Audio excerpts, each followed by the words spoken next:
11 de septiembre. Para aquellos que pueden oírlos, estos sonidos significan muerte.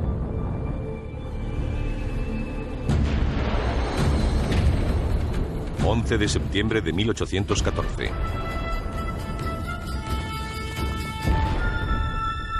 Estados Unidos está al borde de la aniquilación.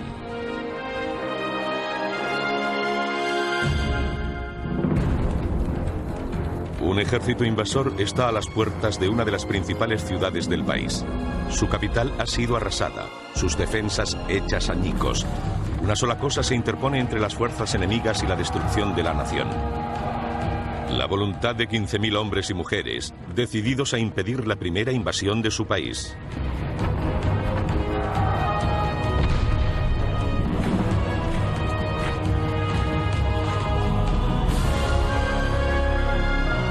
La Guerra Angloamericana de 1812. 11 de septiembre de 1814, 12 del mediodía.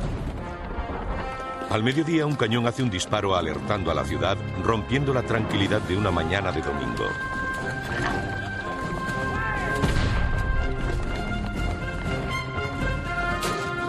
Los vigías han avistado a la flota británica frente a North Point. Algunos habitantes son presa del pánico, otros corren a defender la ciudad.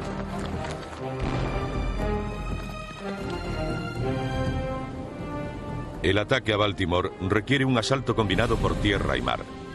A las 7 de la mañana del día siguiente, mientras 50 barcos de guerra se dirigen a Chesapeake, 4.000 soldados de la infantería británica e infantes de marina forman en North Point y comienzan su marcha hacia Baltimore.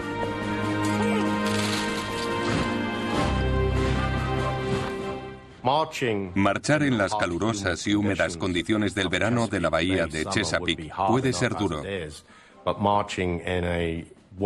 Pero hacerlo con un uniforme de lana y equipado con un mosquete, 60 balas de plomo, una mochila o un petate y una cantimplora de agua debió ser agotador para los soldados. Muchos perecieron en el camino.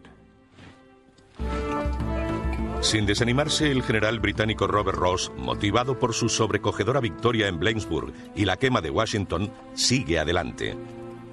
Cuando es informado de que la milicia integra la mayoría del ejército norteamericano, declara: "No me importa si llueven milicianos". No tardaría en lamentar esas palabras. Esta vez, Ross se enfrentará al general norteamericano John Stryker, un líder con una actitud muy diferente a la de sus colegas en Washington.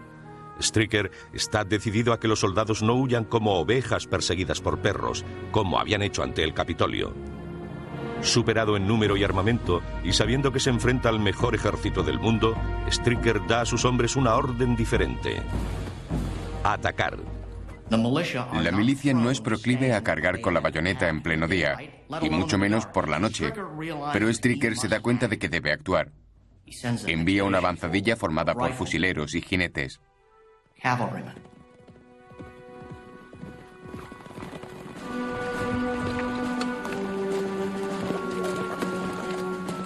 Estos descubren a los británicos y empiezan a disparar.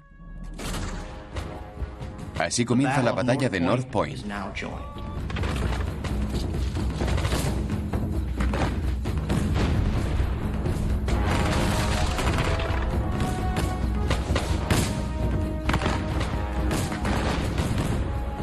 A medida que el fuego se intensifica, el general Ross cabalga para evaluar la situación. Cuando se dirige a reagrupar a la infantería ligera, un teniente británico recuerda lo sucedido. En cuanto se adentró en el bosque, un fusilero norteamericano le vio. Disparó una bala y dio en el blanco, hiriéndole en un costado. Un francotirador anónimo abate al general de la infantería británica. Ross cae de su caballo herido de muerte. Momentos después, disparos británicos acaban con la vida del fusilero norteamericano. Cada vez más débil, Ross da su última orden.